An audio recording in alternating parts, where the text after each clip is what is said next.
जय जय राम श्री राम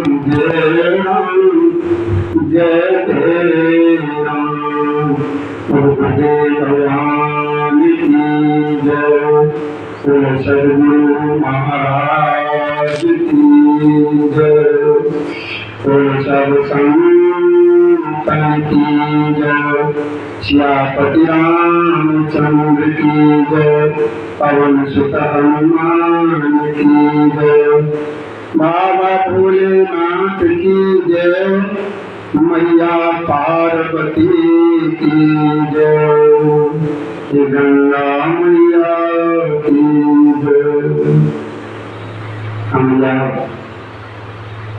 शांति के साथ अपना स्थान ग्रहण करें और श्री राम जी की कथा को श्रवण करेंगे। और ये प्रभु श्री राम जी की कथा में प्रसंग कल जो चल रहा था, तो गरुड़ जी ने काकभूषण जी से पूछा था कि भैया ये बताने की कृपा करें, जब प्रभु श्री राम जी की मेहरबानी आपके ऊपर इतनी है और आपका दोनों से इतना संबंध है, तो ये कौवे का चरण कैसे पाया, क्यों? तो उन्होंने कल काकभूषण जी ने गरुड़ जी को ये सारा ये सब कुछ बता दिया था कि कौवे का शरीर हमको कैसे मिला और काग शरीर में ही हमें क्यों अच्छा लगता है और क्यों, सब कारण बता दिए। और अंत में ये पूछा था कि ज्ञान और भक्ति में अंतर क्या है, गरुड़ जी ने पूछा था। और काकभूषण जी ने ऋषि महाराज, जो लोमस ऋषि महाराज जी थे, जो कथा श्रवण करा रहे थे, उनसे पूछा है कि ज्ञान और भक्ति में मुनि महाराज अंतर क्या है, ये पूछा। तो ध्यान दीजिए भैया कि देखिए, मुनि महाराज ने जो काकभूषण जी को बताया कि ज्ञान और भक्ति में अंतर क्या है, तो बड़े ध्यान से सुनिए। वैसे कोई अंतर नहीं है ज्ञान और भक्ति में, कोई भेदभाव नहीं है, थोड़ा सा समझने का होगा कि ज्ञाने भगत अंतर केता और सकल कयो प्रभु कृपा निकेता, सुने उर्गार बचन सुख माना और सादर बोले काज सुनाना। क्या कहते हो? मुनि महाराज कहते हैं कि देखो,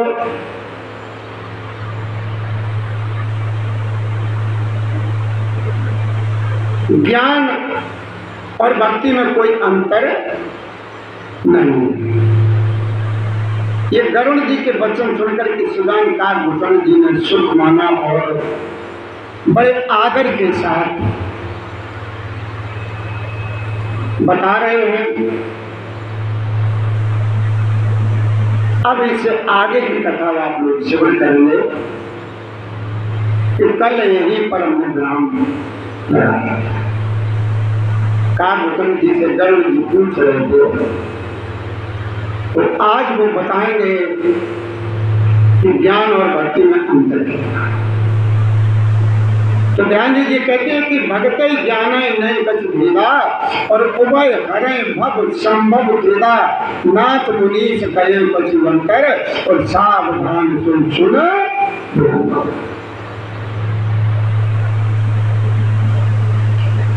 बाबा भोलेनाथ जी मैया पार्वती को ये कथा श्रवण कराते हैं और कहते हैं कि देखो मां, भक्ति और ज्ञान में कोई विशेष अंतर नहीं है, कोई भेद नहीं है, दोनों ही संसार से उत्पन्न कलेशों को, दुखों को नाश कर देते, यानी सारे दुखों और कलेशों को हर लेते हैं ज्ञान भी और भक्ति भी। ज्ञान विराग योग विज्ञाना ये सब पुरुष सुनव हरि जाना, और पुरुष प्रताप प्रबल सब बाकी, और अबला अबल सहित जड़ जाति। क्या कहते हैं काकभूषण जी, समझाते हैं कि देखो हे खगनायक, हे हरि के वाहन, सुनिए, ज्ञान वैराग्य और योग, ये तीनों कौन है? ध्यान देना, इसमें स्त्री और पुरुष का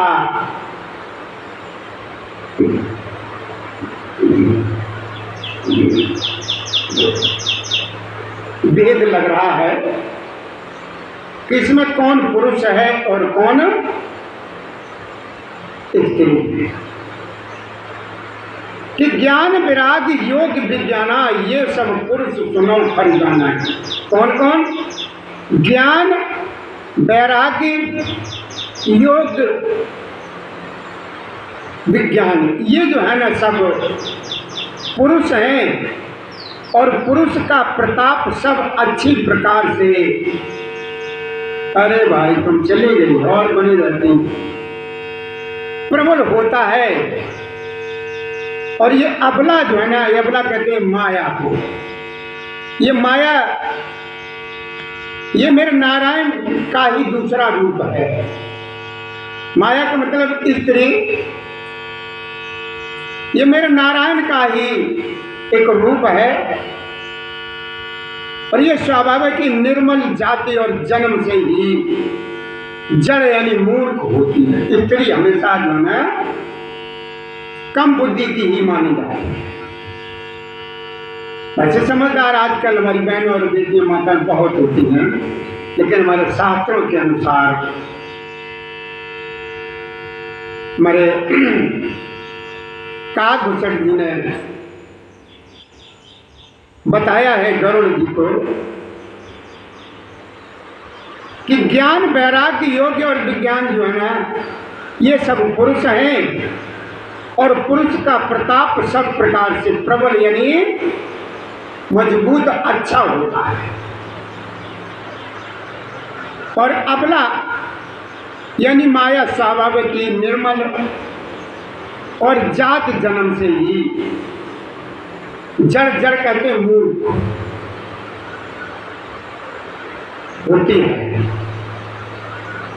और जड़ उसे बोलते हैं जो अपना जो है ना स्थान न छोड़ सके, यानी स्थान से गति न कर सके। जैसे वृक्ष हैं, पहाड़ हैं, जो भी अपना स्थान न बदल सके वो जड़ ही करेगा। इन्हें मूर्ख बोलते हैं कि मूर्ख ही एक ऐसा होता है जो कुछ नहीं समझ पाता है या न समझ पाती है, जो जहां पर है वो स्थिति उसी में बनी है। कि पुरुष त्याग सक नारय जो विरक्त मत धीर, और नतकु कामी दशे आपस विमुख जो पद। प्रभु श्री राम जी की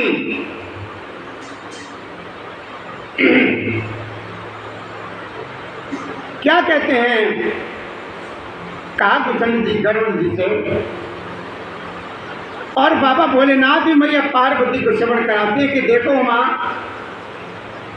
पुरुष त्याग सक ना रहे जो विरक्त मत भी। पुरुष वही है, वैराग्यवान और धीर बुद्धि पुरुष वही है जो स्त्री को त्याग सके, ना कि वे कामी पुरुष जो विषयों के बस में रहते हैं और उनके गुलाम है श्री रघुवीर जी के चरणों से बिल्कुल वो अलग होते हैं, विमुख होते हैं। प्रभु श्री राम जी की भक्ति को कोई पा सकता है, ज्ञान वैराग्य योग विज्ञान इनको वो ही पा सकता है जो बसया बस से आया। तो इन चीजों को छोड़ सके पुरुष त्याग सकना है जो विरक्त मत धीर और नतगुण कामी दशा बस विमुख जो पद प्रभु श्री राम। भोलेनाथ मैया पार्वती को समझाते हैं कि काकभूषण जी कहते हैं कि हे तत्, हे खगनायक, जो वैराग्यवान और धीर बुद्धि पुरुष है वही स्त्री को त्याग सकता है, ना कि वो पुरुष जो विषयों के वश में है, यानी उनके गुलाम हैं,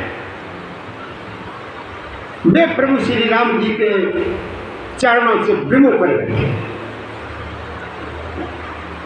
कहते हैं कि देखो हे तात, मृग नैनी विद मुख निरख सौमुनि ज्ञान निधान और नार विष्णु माया प्रगट दिवस होई हरि जान।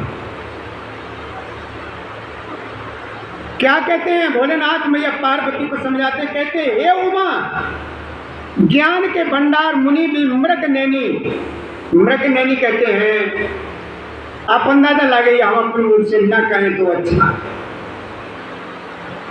वे मृग नैनी युवती स्त्री के चंद्रमा उन्मुख को देख करके विवश हो जाते हैं और उसके अधीन हो जाते हैं। गरुड़ जी साक्षात भगवान विष्णु की माया ही स्त्री रूप से इस सकल जगत में प्रकट दिखाई दी है। स्त्री जो कोई है ये भगवान नारायण की ही एक माया है, उन्हीं की माया है जो दिखाई दी। विज्ञान के भंडार मुनि भी मृग नैनी के चंद्रमुख को देख करके विवश यानी उसके अधीन हो जाते हैं। गरुड़ जी साक्षात भगवान विष्णु की माया ही स्त्री रूप में इस जगत में प्रकट है।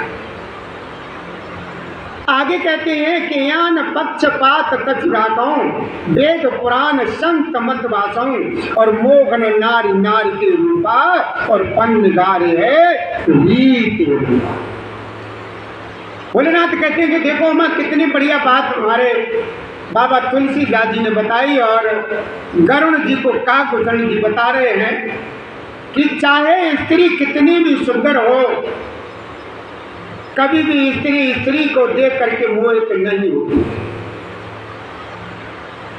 चाहे वो कितनी भी सुंदर है, अगर उसके सामने किसी दूसरी स्त्री की आप तारीफ कर दो तो उसके तन बदन में आग लग जाती है। कभी भी नारी को नार का रूप देख करके मोहित नहीं, कुछ नहीं होती है। यान पांच पत्र यान पक्षपात कचुराटों और वेद पुराण संत मत, ये संतों का मत है, ये हमारे शास्त्रों का भी इसमें जो है ना वो दिया है हमारे बाबा तुलसीदास जी ने। इसमें पक्षपात की कोई बात नहीं है। मोह मोह मतलब नार नारी के रूपा, कभी भी कोई नारी जो है ना नारी को रूप के देख करके कभी मोहित तो नहीं होती है। ये विलक्षण रीत है कि एक स्त्री के रूप पर दूसरी स्त्री कभी भी मोहित नहीं होती है। बोलो भैया जय श्री राधे। माया भगत सुनाओ तुम दो और नारी वर्ग जाने सब को, पुन रघुवीर भगत प्यारी और माया खल नर्तकी बिचारी। इस माया को क्या बताया मेरे बाबा ने? नर्तकी। नर्तकी जानते हो आप? जो इधर उधर दौड़ने वाली, भागने वाली, नाचने वाली। ये भगवान को बिल्कुल भी प्रिय नहीं है। भगवान को तो सिर्फ और सिर्फ एक अपनी भक्ति ही प्यारी है। भगवान को जो है ना अपना सेवक यानी अपना दास ही प्रिय है। माया भगत सुनऊ तुम दो, यानी माया और भक्ति में अंतर। काकभूषण जी सुना रहे हैं गरुड़ जी को गीता, हे खगनायक कि माया भगति सुनऊ तब दो, अरु नारी वर्ग जाने सबको। क्या कहते हैं कि पुण्य रघुबीर भगति प्यारी और माया खल। कल कहते हैं दुष्ट को नृत्य की विचारी।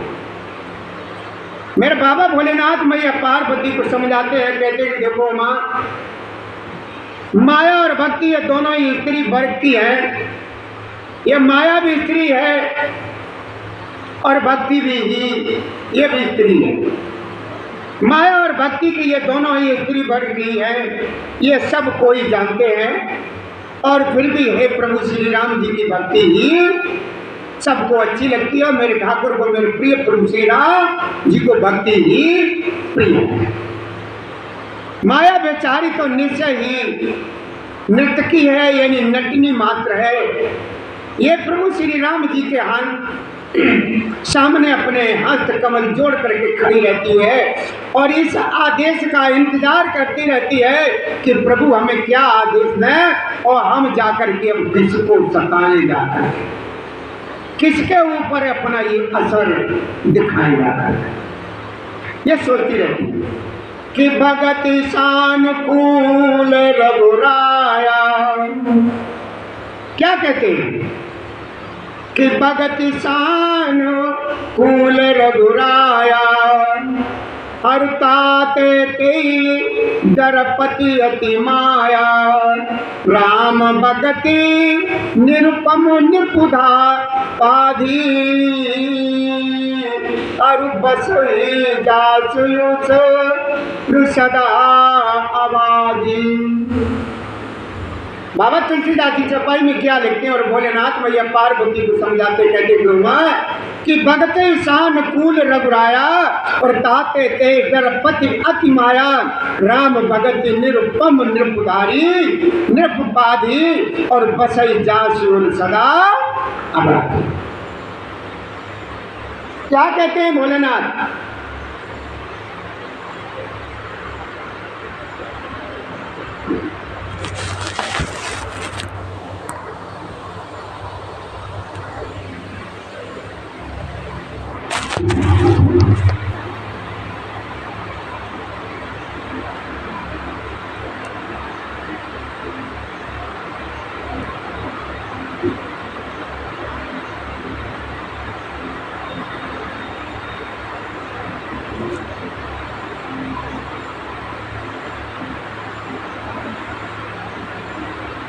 भोलेनाथ भैया पार्वती को क्या समझाते हैं? कहते हैं कि देखो माँ,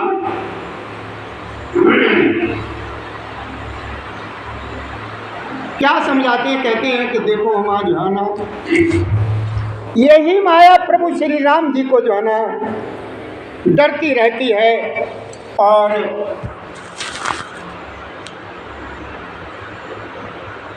उनके सामने ये हाथ जोड़कर खड़ी रहती है।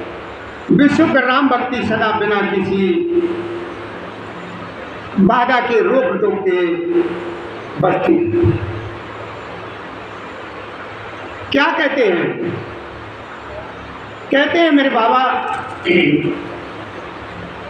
प्रभु श्री राम जी भक्ति के विशेष अनुकूल रहते हैं और उसी से ये माया उससे अत्यंत डरती रहती है।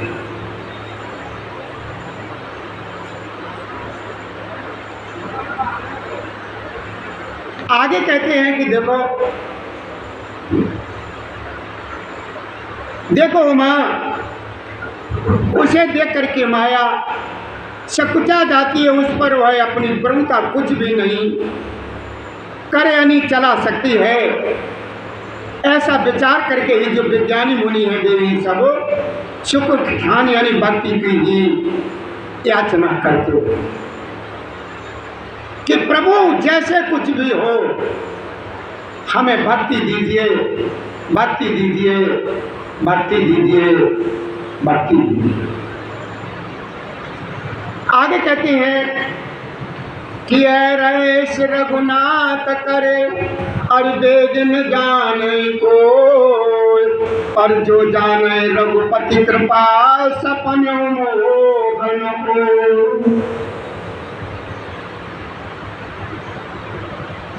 क्या कहते हैं कि यह रहस्य रघुनाथ कर वेग न जाने कोई, और जो जाने रघुपति कृपा सपन मोह न हो। बाबा भोलेनाथ मैया पार्वती को समझाते कहते हैं कि देखो मां, प्रभु श्री राम जी का ये रहस्य, ये गुप्त मर्म जल्दी से कोई नहीं जान पाता है, कोई नहीं जान पाता है। प्रभु श्री राम जी की कृपा से जो इसे जान जाता है, उसे सपने में भी माया कभी नहीं जाती, कभी भी माया उसको सपने में भी मोह नहीं पाती। और ज्ञान भगत कर वेदा, और सुनो सुप्रवीण, और जो सुन होय राम पद प्रीति सदा अच्छी। क्या कहते हैं मेरे बाबा? मेरे बाबा भोलेनाथ मैया पार्वती को सुनाते हैं, कहते हैं कि देखो मां, कि और ज्ञान भगत कर भेद सुनो सुख प्रवीण, और जो सुन होय राम पद प्रीति सदा अच्छी। तो काकभूषण जी गरुड़ जी को समझाते हैं कि देखो भैया, तात एक खगनायक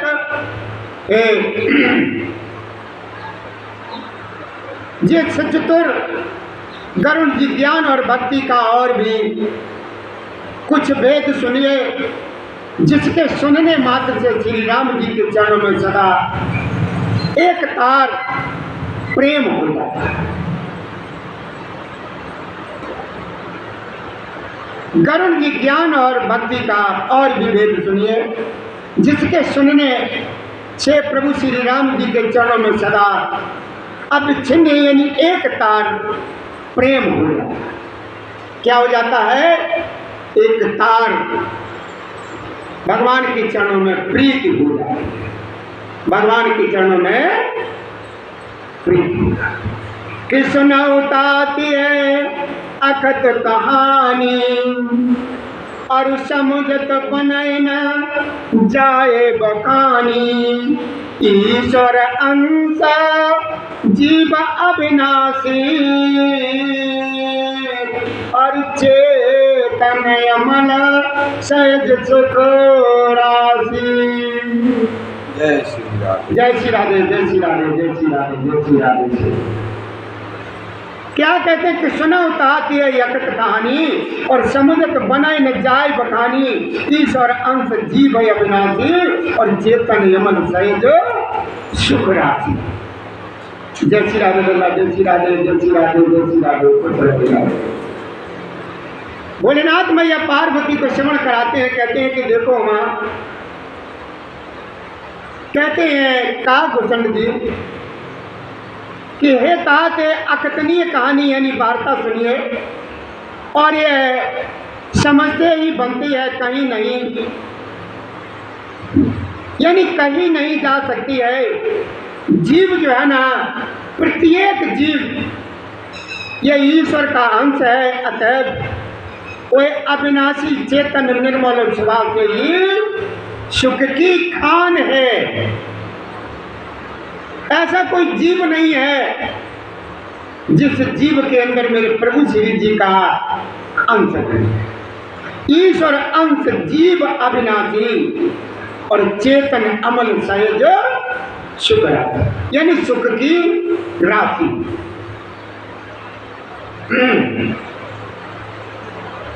कहते जीव ईश्वर का अंश है, ये अविनाशी चेतन निर्मल और स्वभाव से ही सुख की राशि है।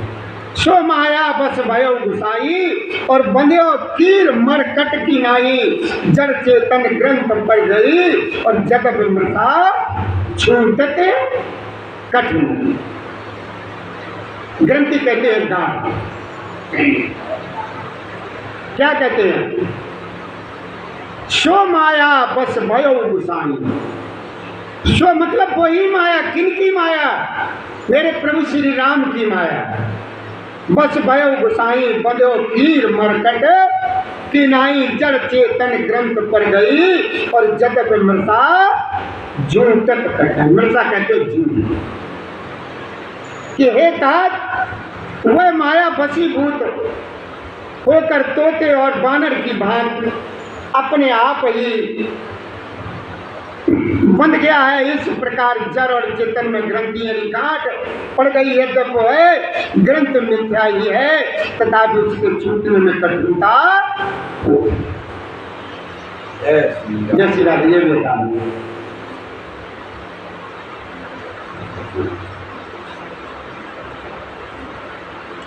भक्ति गान दे।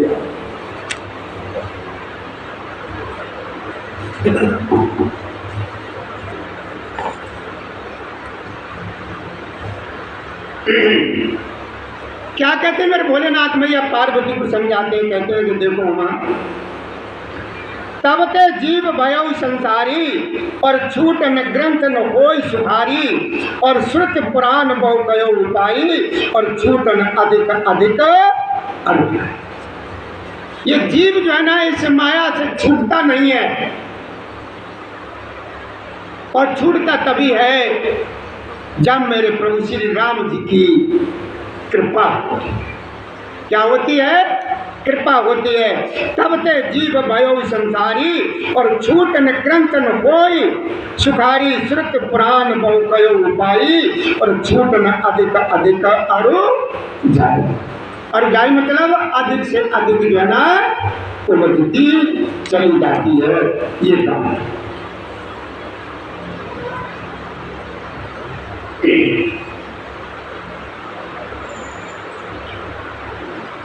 क्या कहते हैं भोलेनाथ भैया पार्वती को समझाते हैं, कहते हैं कि देखो मां,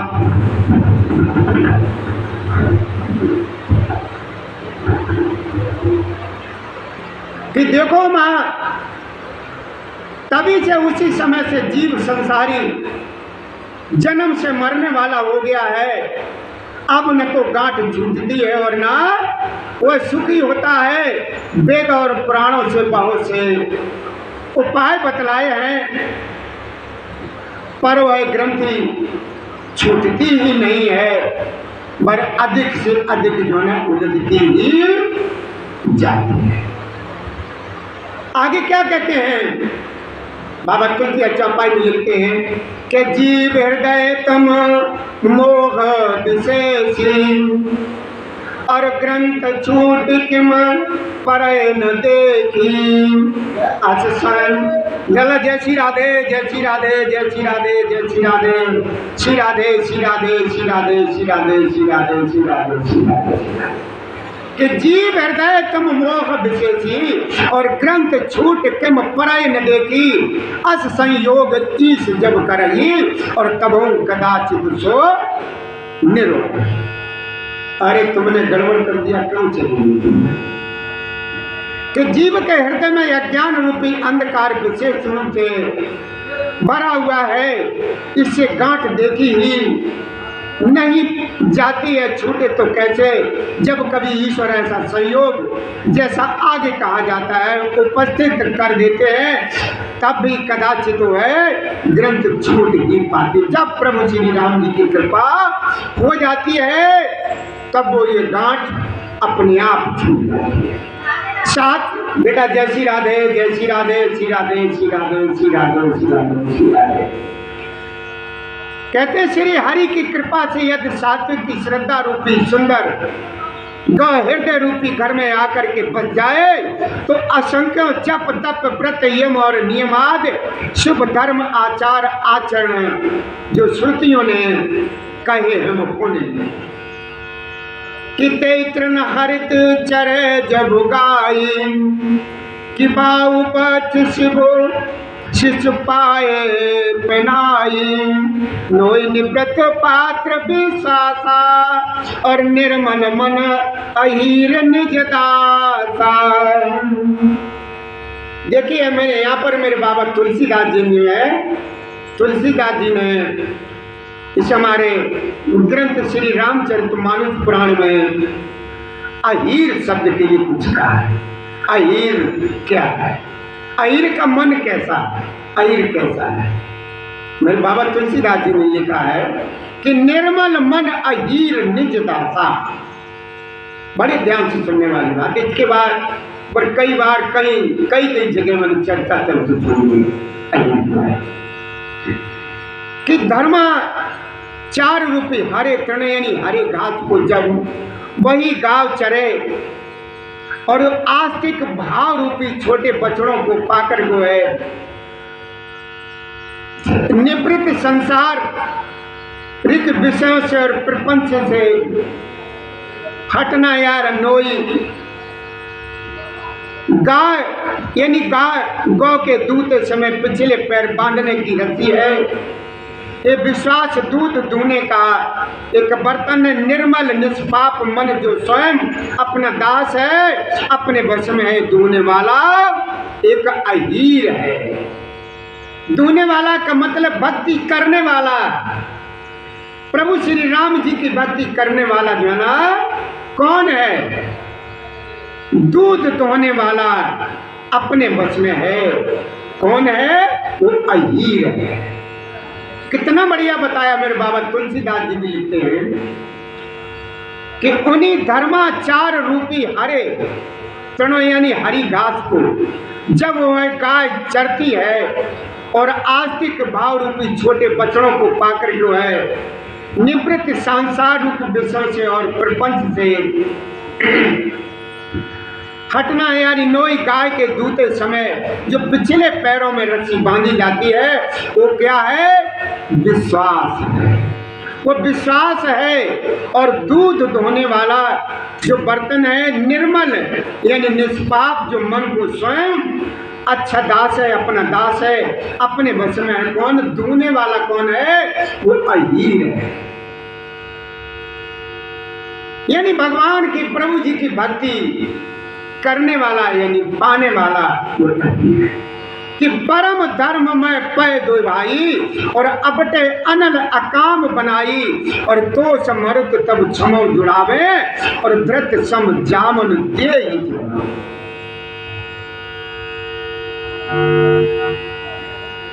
क्या कहते हैं बाबा तुलसीदास जी कि हे भाई और भोलेनाथ मैया पार्वती को समण कराते हैं, कहते हैं कि देखो मां इस प्रकार धर्मा 4 में प्रवृत्त सात्विक की श्रद्धा रूपी गाय से भाव निवृत्त और वश में किए हुए निर्मल मन की सहायता से परम धर्म में दूध करके उसे निष्काम भाव रूपी अग्नि पर भली भांत गर्म करें, फिर क्षमा और संतोष रूपी हवा से उसे ठंडा करें और धैर्य तथा समयनी मन का निग्रह रूपी जामन दे करके उस दूध को जमा करें।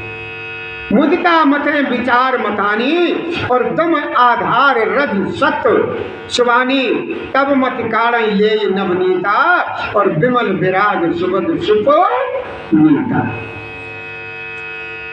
क्या कहते हैं भोलेनाथ मैया पार्वती को श्रवण कराते हैं, कहते देखो मां प्रसन्नता रूपी कमोरी में तत्व विचार रूपी मथानी कैसे है जो रई से उस दही को यानी मठा को फेर के वो मथानी तत्व विचार रूपी मथानी से दम कहते हैं इंद्रियों का दमन और इंद्रिय दमन के आधार पर दम रूपी खम्भ से आदि के सारे सत्व और सुंदर वाणी रूपी रस्सी लगा कर उसे मत है और मत करके तब उसमें से निर्मल सुंदर और अत्यंत पवित्र वैराग रूपी मंथन निकालना।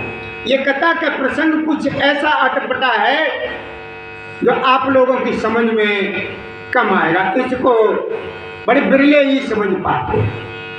इसमें दिमाग ज़्यादा लगाने पड़ेगा तो दिमाग ज़्यादा को परेशान करने की जरूरत नहीं है। इसे आगे की कथा श्रवण करेंगे वो बहुत ही अच्छी। ये कुछ 4 से चौपाई हमारे बाबा तुलसीदास जी ने ऐसी लिखी हैं जो मुश्किल से पल्ले में पड़ रही कि जोग यज्ञ कर प्रकट तब कर्म शुभाशु लाए और बुद्धि विरा शराब ज्ञान ग्रंथ ममता मन जब ममता का मोह का जोग यज्ञ कर प्रकट तब कर्म शुभ लाए और बुद्धि शराब ज्ञान ग्रंथ ममता मन जब। तो क्या कहते हैं बाबा तुलसीदास जी और भोलेनाथ मैया पार्वती को समझाते, काकभूषण जी गरुड़ जी समझाते, कहते हैं हे खगनायक, तब योग रूपी अग्नि प्रकट करके उसमें समस्त शुभाशुभ कर्म रूपी ईंधन लगा दें, सब कर्मों को योग रूपी अग्नि में भस्म कर दें। जब वैराग रूपी मक्खन का ममता रूपी मल जल जाए, तब बचे हुए ज्ञान रूपी घी को निश्चय आत्म का बुद्धि से ठंडा,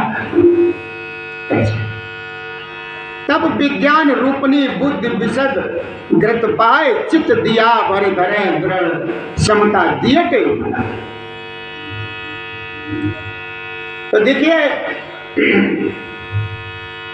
हमारे प्रभु श्री राम जी की कृपा देखिए, और भोलेनाथ क्या कहते हैं,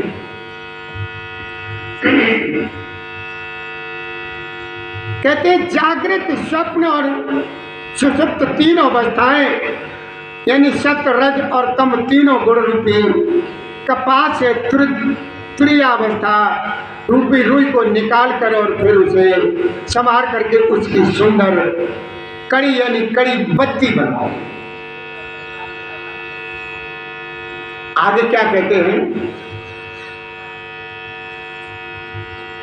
आगे मेरे भोलेनाथ मैया पार्वती को समझ आते कहते हैं कि उमा इस प्रकार तेज की राशि विज्ञान में दीप को जलावे, जिसके समीप जाते ही मंद आदि सब पतंगे जल जाए। यानी बुरी वासनाएं, हमारे अंदर जो बुरी वासनाएं हैं वो ज्ञान रूपी दीपक जलाने से वो खत्म हो जाए।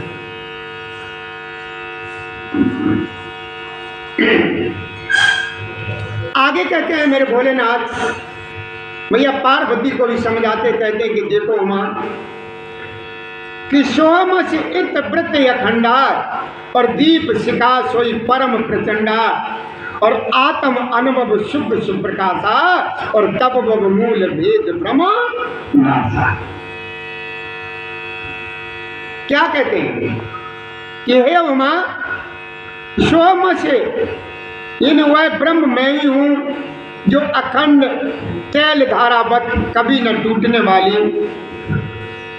व्रत है, वही उस ज्ञान दीप की परम प्रचंड दीप शिखा यानी लौ है।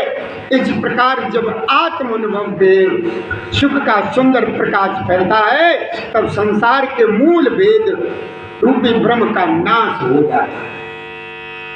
क्या हो जाता है? भेद रूपी ब्रह्म का नाश हो जाता है जब मेरे राम की कृपा होती है। आगे क्या कहते हैं? आगे कहते हैं मेरे भोलेनाथ कि प्रबल अविद्या कर परिवारा और मोह आज तुम मिटय पारा, तब सोई बुद्धि पायु जियारा और ग्रह बैठी ग्रंथ निर्वारा। और महान बलवती अविद्या के परिवार मोहवाद का अपार अंधकार मिट जाता है, तो वही विज्ञान रूपी बुद्धि यदि आत्मानुभाव रूप प्रकाश को पाकर के हृदय रूपी घर में बैठ करके उस जड़ चेतन की गांठ को खोल, कौन सी? जो माया रूपी अंदर से गांठ है, यह जो है विज्ञान रूपी बुद्धि उस गांठ को खोल ले पावे, तब है जीव कृतार्थ हो। परंतु हे पंछीराज गरुड़ जी, गांठ खोलते हुए जान करके माया फिर अपने को विघ्न करती, वो फिर अपने ऊपर यानी हमारे ऊपर माया का चक्कर चला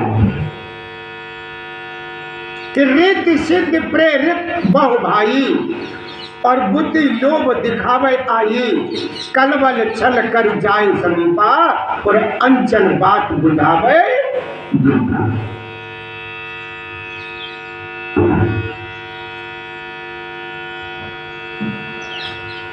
आगे क्या कहते हैं बाबा?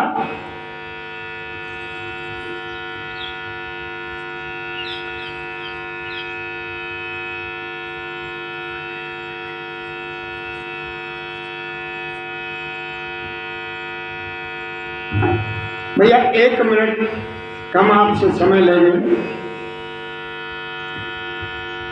ध्यान दीजिए, हमारे कुछ भाइयों का ये कहना है कि गुरुदेव हमें जो है ना प्रणाम किन किन लोगों से नहीं करना चाहिए।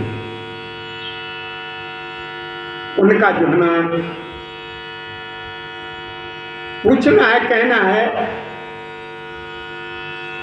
कि हमें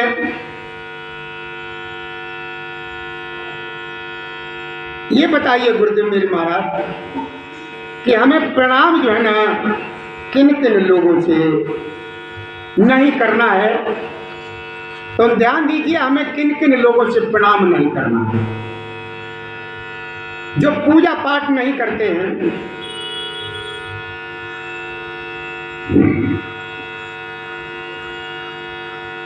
या भगवान पर भरोसा नहीं करते हैं।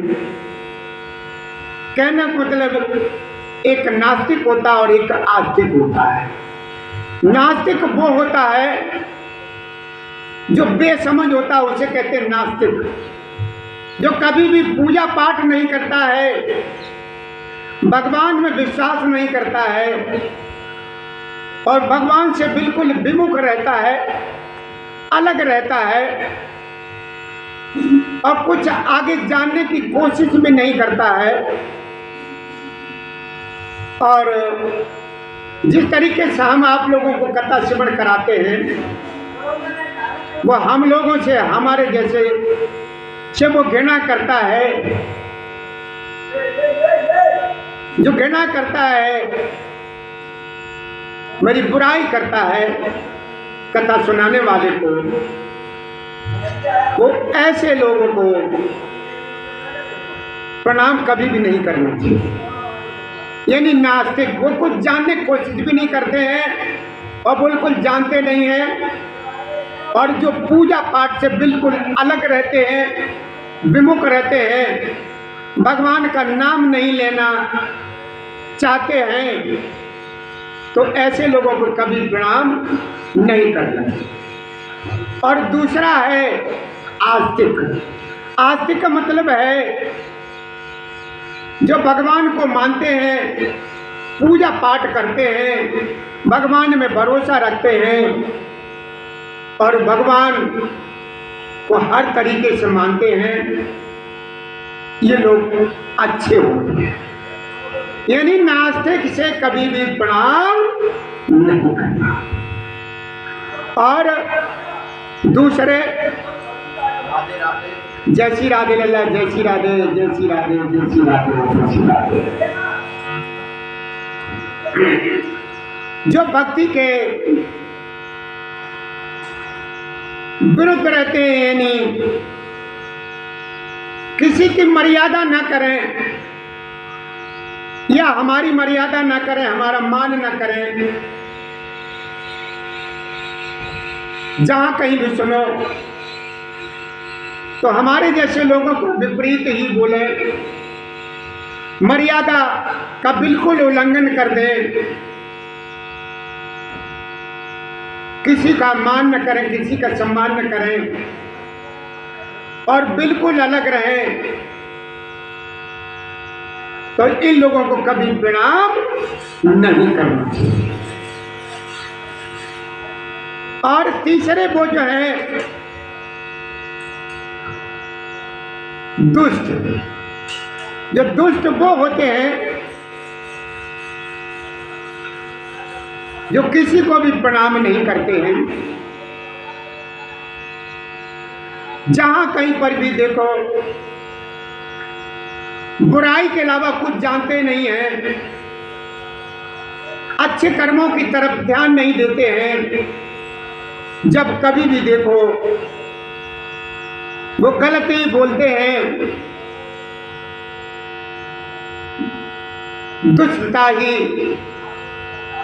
दुष्टता उनके साथ रहती है, दुष्ट प्रभाव में हर समय लीन रहते हैं, कभी किसी के बारे में भला नहीं सोचते, अच्छा नहीं सोचते हैं।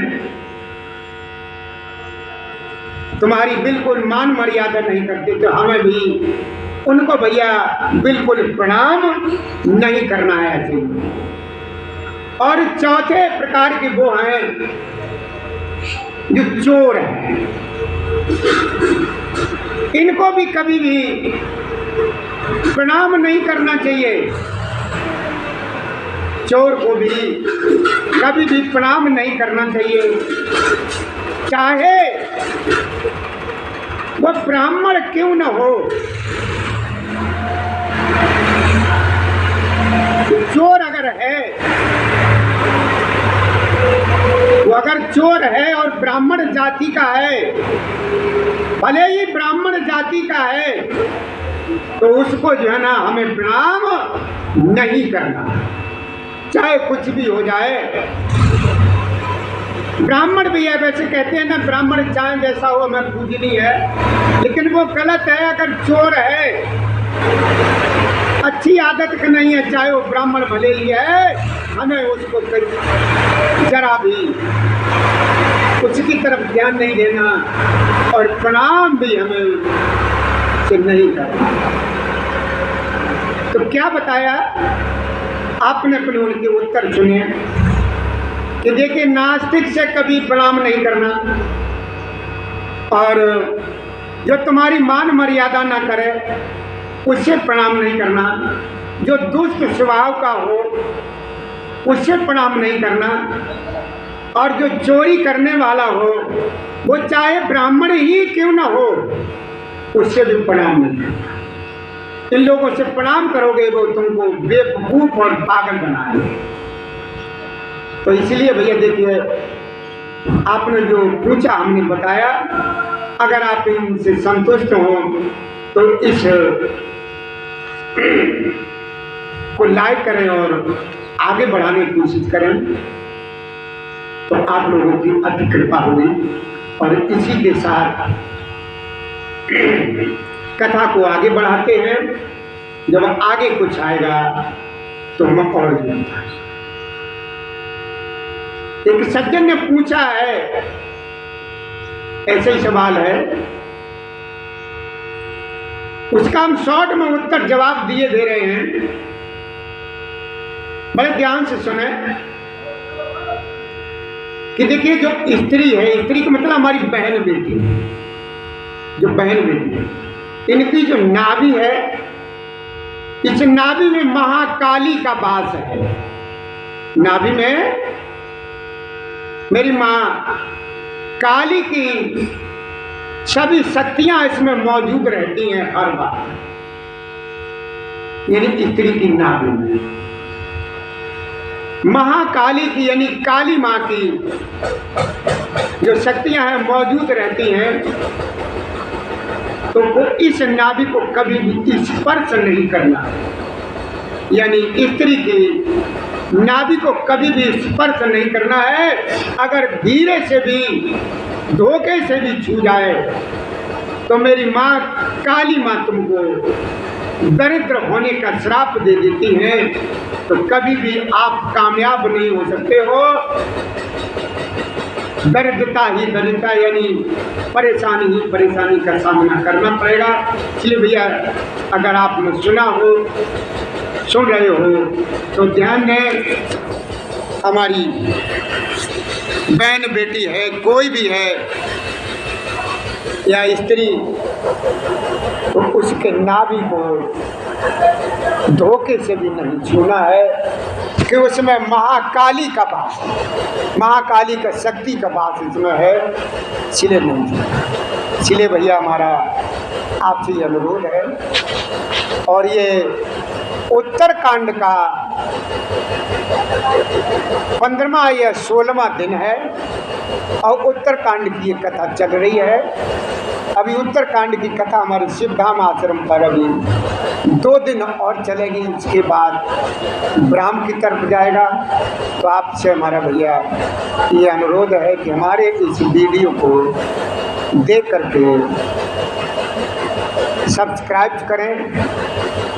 सब्सक्राइब करोगे तो हमारे आगामी जो कथाएं आपके सामने आती रहेंगी।